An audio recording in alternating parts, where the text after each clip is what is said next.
Ces messages concernent la RDC et probablement d'autres pays africains. Je vous explique le contexte.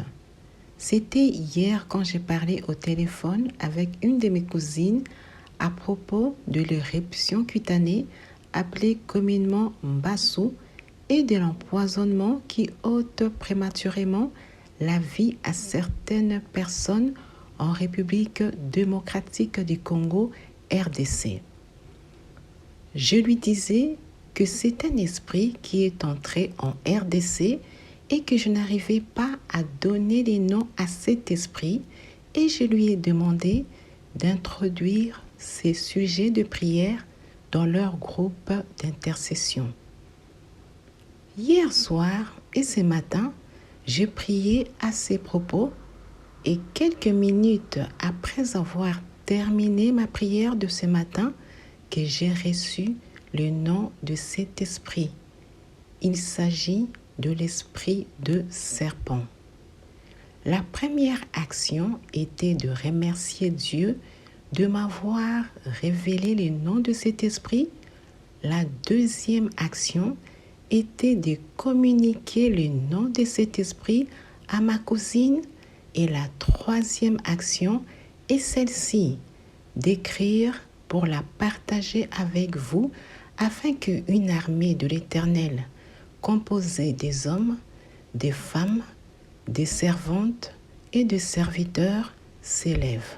L'esprit de serpent, dont les objectifs sont premièrement de revêtir les membres inférieurs, c'est-à-dire de revêtir la jambe ou les jambes d'autrui de sa peau afin que le diagnostic de Mbassou soit prononcé et confirmé. Deuxièmement, de faire utiliser son venin comme poison dans le but d'éliminer les créatures de Dieu qui ont reçu les pouvoirs divins de craser sa tête. Genèse chapitre 3, verset 15. L'esprit de serpent a la particularité de se camoufler dans ce qui existe déjà, c'est-à-dire le Mbassou de l'esprit de serpent se camoufle dans l'ulcère veineux ou dans l'ulcère de Buruli qui existe déjà, d'où l'importance de faire le discernement. Comment opère l'esprit de serpent ? L'esprit de serpent utilise les hommes et les femmes de tout âge et de tout environnement afin de déverser sur eux son esprit dans le but d'accomplir ses objectifs cités ci-dessus.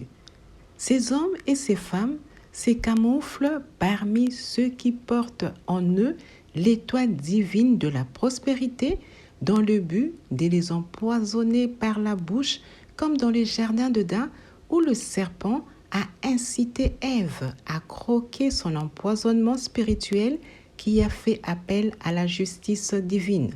Genèse chapitre 3, verset 15. Et dans ces versets 15 de Genèse 3, l'Éternel dit « Je mettrai inimitié entre toi et la femme, entre ta postérité et sa postérité, celle-ci t'écrasera la tête et tu lui blesseras le talon. » Les particularités du diable sont, premièrement, d'utiliser ce qui existe déjà, deuxièmement, de copier Dieu, troisièmement, notamment d'exécuter la sentence divine, de blesser le talon de la femme pour introduire le Mbassou pendant que la femme ignore la stratégie du serpent, l'empêchant ainsi à mettre en exécution le pouvoir qu'il a reçu de Dieu d'écraser spirituellement et physiquement la tête du serpent. Conclusion, il faudra que les hommes et les femmes s'élèvent au nom de l'Éternel des armées, au nom du Saint-Esprit, dont le feu a le pouvoir de consumer l'esprit de serpent, et au nom de Jésus, celui qui a dépouillé les dominations et les autorités et qui les a livrées publiquement en spectacle, en triomphant d'elles par la croix, afin de les faire intervenir dans cette situation, premièrement pour la délivrance de la RDC et des autres pays africains de l'esprit de serpent. Deuxièmement, pour la délivrance des hommes et des femmes qui vendent les produits de la marque Esprit du serpent, dont l'objectif est d'empoisonner et d'attribuer les mbassous aux créatures des dieux. Troisièmement, pour la délivrance de ceux qui les achètent pour faire du mal ou pour éliminer de ces terres leurs semblables.